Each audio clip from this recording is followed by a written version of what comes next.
মানসিকভাবে সবাই সুস্থ থাকা লাগবে, কোনো গ্যাঞ্জাম করা যাইব না, রাজনীতি করা যাইব সারা জীবনই। বছরের প্রথম দিন সব দল সবাইকে ভালো বলতে হবে এবং সবাই সবার সাথে সুসম্পর্ক তৈরি করার জন্য বছরের প্রথম দিন।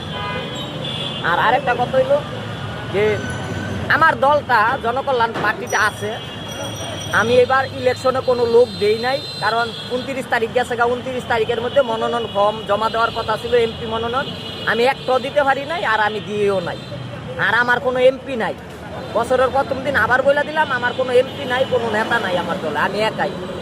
তারপরও যারা যারা এমপি নেতা হইতে চান, 2-3 মাস 2-1 সপ্তাহ পর আবার যদি জনকল্যাণ পার্টিটা চালু করি, যারাই হইতে চান মনে তো আশা থাকে, এই এমপি পদ চাইলে আমি দিতে পারবো না, সেই উপজেলা চেয়ারম্যান পদ পাইতে দিতে পারবো না, আগে ছোট ছাত্র নেতা হইবেন, ছাত্র নেতা হওয়ার পরে তারপরে আস্তে আস্তে বয়স হইব, তারপরে এমপি হইব।